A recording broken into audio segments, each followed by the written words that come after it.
Good evening, everyone. We are the Group 3, and we are now going to discuss or share knowledge regarding the content and contextual analysis of selected primary sources in the Philippine history. In relation to that, we have our four main objectives, namely 1. To become acquainted with the primary documents in the various historical periods of the Philippines. 2. To learn history from primary sources. 3. To properly interpret primary sources through examining the content and context of the documents.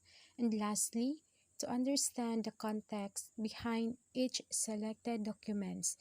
Dito natin malalaman o dito natin makikita at kung paano, bakit ito nasulat, sino ang nagsulat, at para kanino o ano ang sitwasyon bago masulat ang isang dokumento.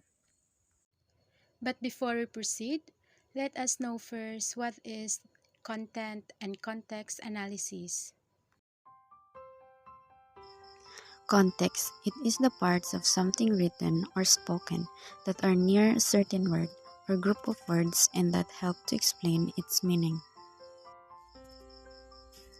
Context needs to be credible, reliable, and trustworthy, or in Tagalog, kapani-paniwala, maaasahan at mapagkakatiwalaan. Good evening. Context analysis. What to consider? Context analysis is considered a background event. Background event when some critical event is due to happen in a story. Our work usually draw all our attention towards it. The moment is accompanied by the camera focusing on it. Music and lighting effects serve to emphasize it, etc. But sometimes the writer wants to be a bit more sneaky about it. Yes, this moment is important to the plot, but they don't want the audience to immediately catch on. That's where this trope comes in. A while our attention is drawn to the stuff happening in the foreground, usually a conversation of some kind. The real story is happening in the background. And backgrounds of the author. Many factors affect authors' backgrounds. This can include age, gender, geographic location, ethnicity, cultural experiences, religious experiences, social standing, personal wealth, sexuality, political beliefs, parents, fears, level of education, personal experience, and others. Types of sources: scholarly publications or journals, popular sources, news and magazine, professional, trade sources, books, book chapters, conference, proceeding, environment, documents, theses and dissertations. So in content, it is about the substance, the events, the physical data, and the information regarding from the work of art. So sa content pa lamang, makita na nato kung logic ba siya and naga-base ba siya sa tinuod na panghitabo based on the truth. Content of analysis. A content of analysis deals with determining whether the information provided by the author is logical to provide a logical basis leading to the truth. The author's argument, biases, and claims are identified, and the author's claims should be used on the evidence presented within the source. So usually, if a source provides too many positive information with little to no negative information, it may show biases from the sources. Good evening, ma'am, and good evening, classmate. My report is about two elements of content analysis. First one is main idea.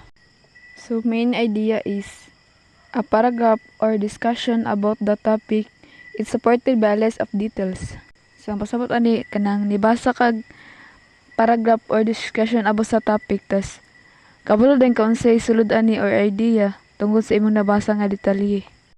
So example nako ani kay a great heat of the desert, sun at noon, and in the bitter cold of the desert at night.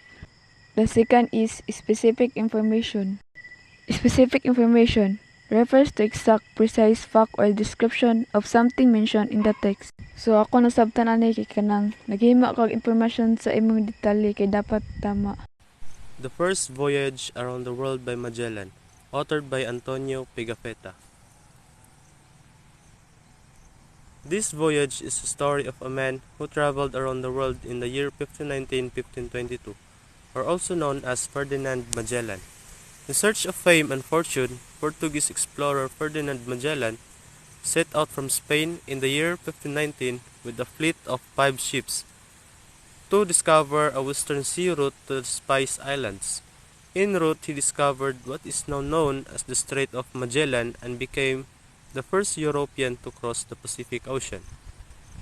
So this book was taken from the chronicles of contemporary voyagers and navigators of the 16th century, or also known as Antonio Pigafetta. Pigafetta was a 16th century Italian explorer and a writer at the same time. He is best known for his journals detailing his participation in the first circumnavigation of the world, led by the Portuguese explorer Ferdinand Magellan. He was the only member of the expedition to survive the entire voyage. Pigafetta was born in the year 1480 in Vicenza, Italy, and died in the year 1531 Vicenza, Italy. He had many books in total, and one of his works is the Primer Viaje en Torno del Globo and the Philippine Island. Good evening everyone. My topic is all about the Battle of Mactan. So, nahitabo ang labanan sa Mactan atong April 27, 1521. Sila pula po ang pinuno sa isla ng Mactan o diri apod nahitabo ang labanan nila ni Ferdinand Magellan. So, kini si Ferdinand Magellan is usa ni siya ka explorer. So, hilig na siya mag-explore o mag-discover sa mga isla nga wa pa niya naadtuan sa iyang tibuok kinabuhi. Naabot si Magellan og iyang mga kasamahan diri sa Pilipinas atong March 16, 1521. Og ang unang isla nga ilang naadtuan is ang isla ng Homonhon. So diri nga isla sila nagpahulay for 2 weeks. After nila magpahulay sa isla sa Homonhon, ning padayon na pud sila paadto sa isla sa Limasawa. So diri nakipagkasundo og gipalaganap nila ang Christianism. Og diri apod sa isla sa Limasawa nahitabo ang pinakaunang misa. After nila ipalaganap ang Christianism sa isla sa Limasawa is continue na pud sila adto sa isla sa Cebu.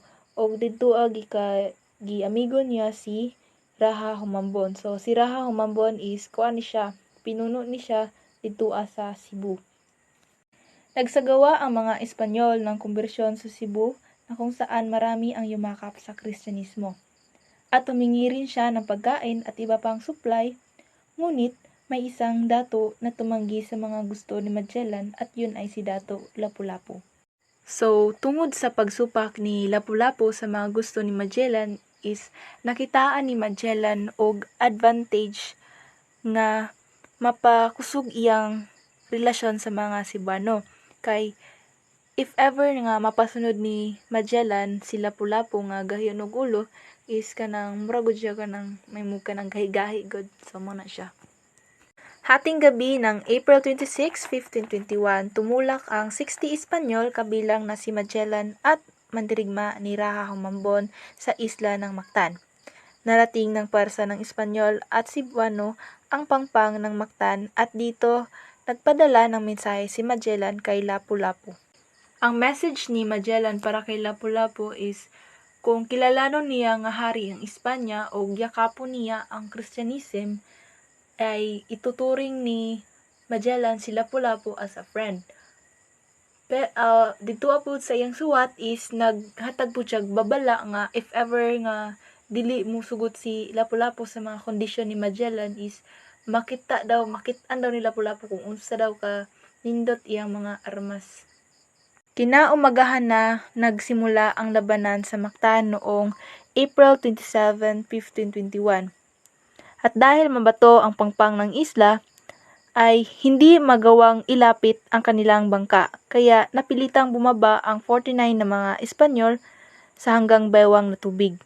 Samantala, naiwan naman ang 11 na mga sundalo doon sa bangka. Dirian na nagsugod og pinatayay si Magellan og Lapu-Lapu. So ang katong 11 ka sundalo nga nabilin dito sa bangka is naghatag lang sila og suporta sa kay Magellan. Sila ang naga-fire og mga gun. Pero useless lang gyapon tong ilang mga bala sa pusil kay di man siya kaabot sa isla kay very layo manggod kay sila. According to Antonio Pigafetta sa iyang libro nga si Magellan daw is natapsingan lang or nasamaran lang ni Lapu-Lapu si Magellan sa kanang Batiis dapit. So dili gid siya ang nakapatay. Ang nakapatay daw tinuod is ang yang mga kauban dito sa labanan.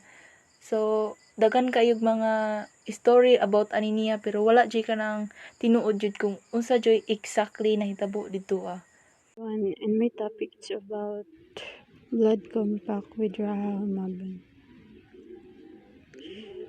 So, the Legazpi si Katuna blood compact or sandugo performed in the island of Bohol in the Philippines between Spanish explorer na si Miguel Lopez de Legazpi o si Dato si Katuna, the chieftain of Bohol on March 16, 1565 para ilang friendship as tribal tradition. Evening everyone. So this is the continuation of reporting. So first is Magellan requested to have mass. The first documented Catholic mass in the Philippines on March 31, 1521 on Easter Sunday. Magellan ordered a mass to be celebrated which was officiated by Father Pedro Valderrama. So si Father Pedro is the Andalusian chaplain of the fleet. So means sa Andalusian chaplain is a region of Spain. And now ang tawag sila karon is Punta Maroque or Punta di Tarifa. So si Father Pedro is a priest and conducted near the shores of the island. The first Holy Mass marked the birth of Roman Catholicism in the Philippines at Mazawa, present-day Limasawa, in the southern Leyte. The second is Magellan Cross. Magellan Cross holds a very big part of the history of Cebu. It is believed to be a Christian cross planted by the Portuguese and Spanish explorers headed by Ferdinand Magellan. It was planted upon their arrival in Cebu on March 15, 1521. That day also marked the birth of Christianity in the land. Good evening, everyone. Analysis of Pigafetta's Chronicle, most cited documents by historians, earliest detailed documentation, Purist Precolonial Society. Good evening, ma'am. Good evening, classmate. This is a brief summary of our report. Number 1. Pigafetta's travelogue is one of the most important primary source. Pigafetta's travelogue is one of the important primary source in the study of the pre-colonial Philippines. His account was also a major reference to the events. It helped us relate in a personal way to events of the past and deeper understanding. Number 2. Reveals a several insight in the character of the field during the pre-colonial period. The Philippines pre-colonial period was filled with the indigenous people engaged in healthy trade with various cultures and economies in the region and the foreign traders. At the last frame of mind in the age of exploration which pervaded Europe in the 15th and 16th century. European exploration in the 5th and 16th century was motivated by the sin for wealth, the desires to spread Christianity, and the goal of establish a colonial empire.